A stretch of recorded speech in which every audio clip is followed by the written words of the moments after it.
नहीं की थी सर। अच्छा, हमने सेकंड टाइम में की रिकॉर्डिंग।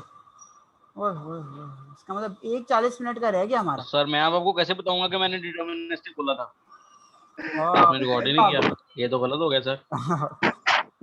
मुझे तो वो सर तो ये मैं तो आपने करता हूँ। मेरे से, सर ये तो गलत बात हो गई सर। अब मैं क्या कर सकता हूँ, आपको दोबारा एक सवाल पूछ लेंगे, फिक्र ना करें। सर अगर मैंने नंबर जानबूझ लगाएं सर, और क्या कर सकते। नहीं नहीं, नंबर पे नहीं, यहाँ पे सवाल के जवाब मिलेगा तो नंबर मिलेंगे, अभी क्या। अच्छा खैर, ना प्लीज सी काउंटिंग प्रोसेस। हम क्या कह रहे थे, काउंटिंग, हाँ देखिए ना, काउंटिंग काउंटिंग प्रोसेस में जी जी, काउंटिंग प्रोसेस। वो कह रहा है number of persons who enter a particular store, ठीक है। So those who are entering at, यानी एट सम टाइम और प्रायर टू टाइम टी, क्योंकि ज़रूरी है कि लोगों ने इंटर किया हो, ठीक है, स्टोर के अंदर, ठीक है। Then it is you are counting, alright. but let us say the persons are there inside, so then you are not counting. You have to start some time. Let us say I start at time is equal to t0 and now t is continuing. So how many persons are entering, or they have entered from some zero time to some, let us say 10 seconds, 20, 40 or 4, 5 hours. So that will be a counting process. You have to have a count,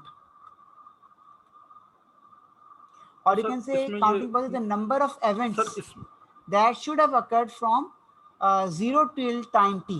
So the events is the number of persons entering a particular store. That event has to occur. But if the persons are there in the store, that they will not be counted. They are not in our counting process. Countable process that we define an event. For example, person leaving the store, person entering. I have defined an event and I am counting the event, and that is giving me a counting process. हाँ जी, आप क्या कह रहे हैं? Sir मैं ये कह रहा था कि इसके पहले ही सेंटेंस में स्टोर और जिसमें वो लिखा हुआ है let we N t equal the number of the person who enter a particular store at और period to the time T, तो सर फिर इसमें पीरियड टू द टाइम क्यों कह रहा है, जब वो टाइम टी से स्टार्ट करना है उसने अपना प्रोसेस जो भी इवेंट है वो डिफाइन कर लिया है एंटरिंग और लिविंग का, तो पीरियड नहीं, टू आप टाइम को टी क्यों को आप फिर वो 0 से स्टार्ट कर सकते हैं। आप 0 से स्टार्ट करें। आप कह रहे हैं जी n 5 सेकंड्स पे कितना होगा, t 0 स्टार्ट हो गया ना। अब आप हर टाइम पे चेक करें, n 6 n 7 n 8, कोई भी 0 से ग्रेटर t हो सकता है, और हर t पे आप चेक करें कि मेरा काउंट कहाँ तक पहुंचा, मगर काउंटिंग तो करें ना।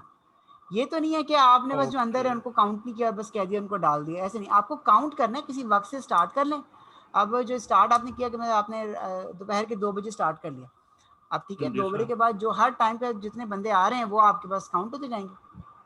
अच्छा सर, इसका मतलब यह है कि वो जो कह रहा है कि स्टोर एट और पीरियड टू टाइम टी, इसका मतलब यह है कि जब हमने टाइम स्टार्ट कर दिया, अब वो पहले 1 किसी घंटा टाइम 2 पे, घंटा पहले हाँ उस जो मतलब वो 2 बजे स्टार्ट किया तो 3 बजे तक हाँ, कितने एंटर हुए, कितने आए, 3 हाँ बजे से बताओ, पहले 3 बजे से पहले 2 बजे तक हाँ जो टाइम था उसमें कितने एंटर हाँ, हुए, कहीं ना लेकिन कहीं स्टार्ट 2 कर लें। बजे से जी हाँ 2 बजे से पहले वाले काउंट नहीं होंगे, हाँ, मीन्स वो कि नहीं, उसको उसका हम आपका काउंटिंग प्रोसेस वो स्टार्ट ही नहीं। नहीं हुआ ना। आपने काउंटिंग प्रोसेस स्टार्ट करना है एक खास टी पे, t 0 पे स्टार्ट हो गया।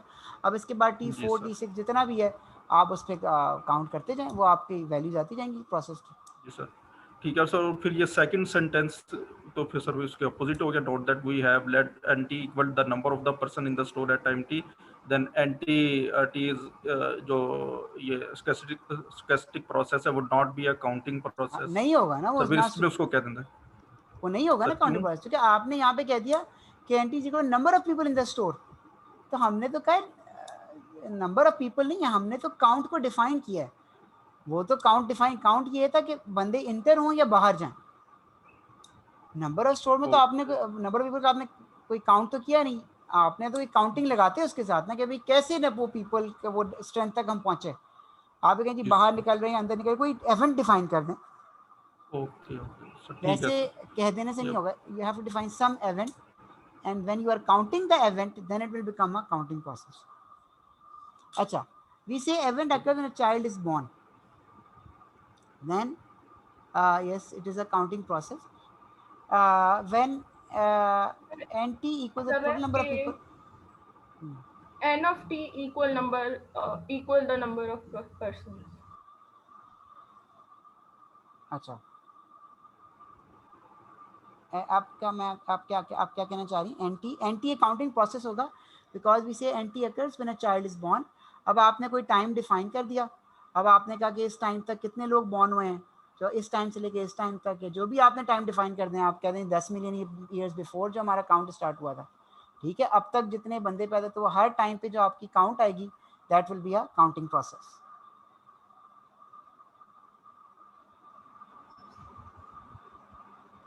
आपका क्या सवाल था?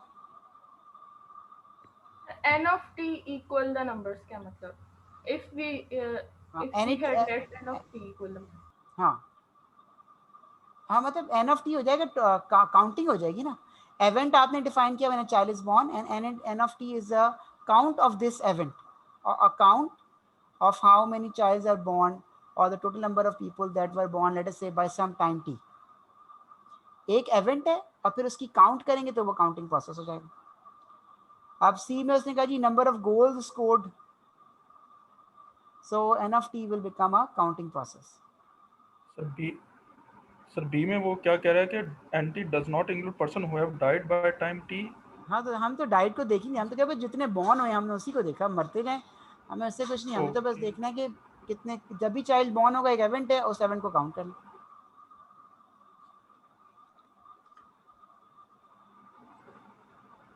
सो ये एंटी की वैल्यूज आ गई थी। हाँ ये भी बिल्कुल ट्रू है और ये भी हमने देख लिया। ना a counting process is said to process independent increments if the number of events that occur in disjoint time intervals are independent। तो काउंटिंग प्रोसेस इंडिपेंडेंट कब हो जाएगा कि जब हम कहेंगे कि जो उसके डिसजॉइंट टाइम, मसलन आपने कहा 1 2 से लेके 3 बजे तक है, 1 5 बजे से लेके 7 बजे तक है, अब उस पर जो आपके पास जो काउंट आता है वो अगर इंडिपेंडेंट होगा तो फिर हम कह सकते हैं कि the counting process has independent increments. Sir जरूरी नहीं काउंट सेम हो, काउंट डिफरेंट भी तो हो सकता है, बस वो टाइम का डिसजॉइंट की वजह से मेरे ख्याल से इंडिपेंडेंट कह रहा है। होता है इंडिपेंडेंट, होता है डिपेंडेंट, वो तो हमें इससे कुछ नहीं है। हम तो कह रहे हैं इंडिपेंडेंट उसी सूरत में होगा कि जब दो डिसजॉइंट टाइम्स हैं उनके काउंट आपस में इंडिपेंडेंट हो। मतलब यहाँ पे डिसजॉइंट टाइम उसने लिया, एक लिया 1 से 10 और एक लिया 10 से 15, और ठीक है अगर वो उनकी जो इवेंट्स आते हैं वो इंडिपेंडेंट आते हैं, नंबर ऑफ इवेंट्स इंडिपेंडेंट मतलब कि एक दोनों में डिफरेंट नंबर होंगे, एक में फॉर एग्जांपल 5 है एक में 10 है, दोनों इवेंट्स में डिफरेंट होंगे, देन इंडिपेंडेंट कहलाएंगे। इंडिपेंडेंट का मैंने आपको असल डेफिनेशन बताई है कि जो काउंटिंग की जो पीडीएफ बनेगी, जो ज्वाइंट पीडीएफ उन दोनों की होगी वो दोनों के प्रोडक्ट के बराबर होगी, तो फिर असल में इंडिपेंडेंट होता है। हाँ वैसे अगर आप इसको सादे लफ्जों में समझना चाहते हैं तो फिर सही है, वो आ रहे मतलब उसका अकाउंट ही बिल्कुल दूसरा है।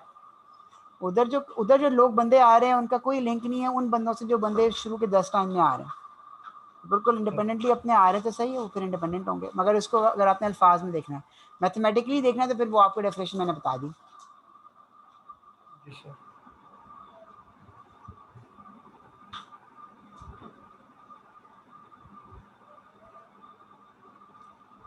अब वो कह रहे हैं इंडिपेंडेंट इंक्रीमेंट्स जो हैं वो ए के लिए तो शायद रीजनेबल हो जाए, एक केस में था स्टोर में इंटर, मगर बी के लिए वो कहता है कि अनरीजनेबल हो जाएगी, और फिर ये उसने उसको जस्टिफाई किया कि बी के लिए वो क्यों इंडिपेंडेंस जो है वो अनरीजनेबल है।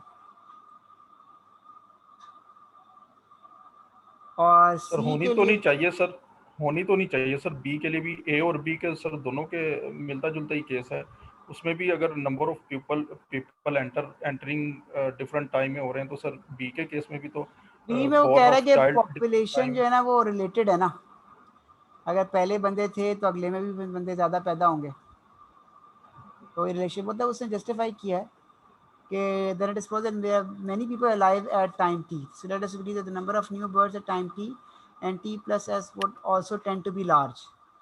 यानी अगर पहले ज़्यादा पैदा होंगे तो अगले में भी ज़्यादा पैदा होंगे, चूँकि ज़ाहिर है उन्हीं की औलाद ज़्यादा आगे जाएगी, तो इसलिए वो कह रहा है कि इंडिपेंडेंस जो रीजनेबल नहीं होगा, क्योंकि वो मसलन वो आपस में, चूँकि मसला है कि जो बर्थ है वो रिलेटेड है पिछली बर्थ के साथ, अगर पिछली आबादी ज़्यादा होगी तो फिर मोस्ट प्रॉब्ली आगे भी आबादी ज़्यादा होगी, तो उन्हीं जनरेशन से नेक्स्ट जनरेशन में आना, इसलिए वो कह रहा है कि वो इंडिपेंडेंट नहीं है। और सी में वो कह रहा है कि इंडिपेंडेंट हो सकता